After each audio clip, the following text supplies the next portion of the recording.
ህዝብ ትግራይ ክብርታቱ ሓልዩ ብዘካየዶ ቃልሲ ንዘጋጠምዎ ፈተናታት እናመከተ ከመ ዝመፀን ሕዝውን ነቲ ገጢምዎ ዘሎ ፈተና ህልውና ንምምካት ክብርታቱ ሓልዩ ዘካየዶ ቃልሲ ከመ ዘዕውቶ ኣብ ቴሌቪዥን ትግራይ መደብ ዛዕባ ሎሚ ጻንሒት ዝገበሩ ፕሬዚደንት አካዳሚ አመራርሓ መለስ ፕሮፌሰር ክንፈ አብርሃ ገሊጾም ከም ክብርታትና ኣይግዛእን ባህላይነት ብዙሓት ክብሪ ሓቂ ሒዝና ኢና ንነብር ዘለና ስለዚ ብሄራዊ ክብርታት ኣለውና ከም ትግራይ ጅግንነት ኣሎ ኣይግዛእን ባህላይነት ክትዝርዝሮም ትኽእል ኢኻ እዞም ክብርታት እዚኣቶም እኹል ዕጥቂ እዮም ህዝባዊ ቃልሲ እዩ እዚ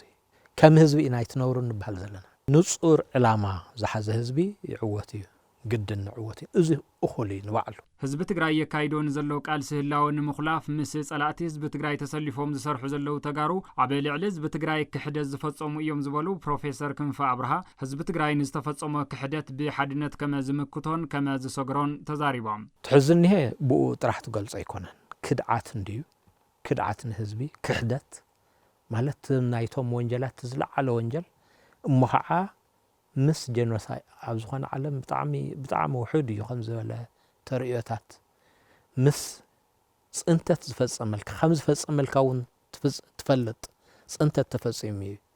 ግን ምስ ተፈጻሚ ጽንተት ኮንካ ተሰሊፍካ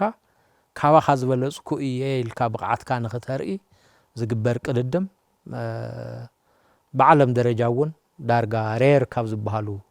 ሳሕቲ ካብ ዝርከቡ ነገራት እምበር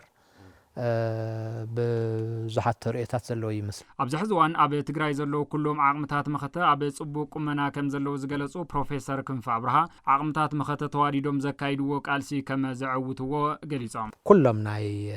መኸተ ዓቕምታት ኣብ ድልድል ቁመና እዮም ዝኒሄው ሕወሓት ውሽጢ ኣጽርዩ ግዛዕ ኢሉ ኣብ ዝሐሸ ቁመና ኣሎ መንግስቲ ትግራይ እውን ናብ ነበሩ ተመሊሱ ገና 2 ወርሒ እዩ ገይሩ ግን ማዓት ተኣምራት ዝገብር ዘሎ ዝሓፂር ግዜ ለይትን ቀትርን ምክንያቱ ነካሕሶ ግዜ ኣሎ ዝጠፈ ከም ሰራዊት ከዓ ብልሕ ናይቲ ፖለቲካ ኮይኑ ዘይተመልዕ ማመለኒ ኢሉ ኣብ ቅዋሙ እኒሄ ጽቡቕ ህዝቢ ከዓ ኩሉ ሻዕ ኣመረበት እዩ ስለዚ ኣቶም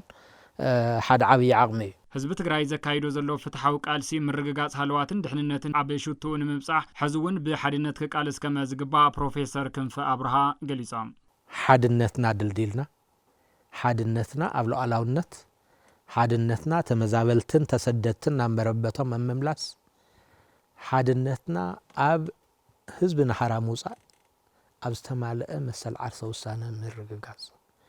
ድሕሪኡ ናፍቱ ብራኸ ንሱ ምስ ደየብና ብርግጸኝነት ንወጽሖ እዩ ነበር ኣገይን ክንብል ክንክእል ኣለና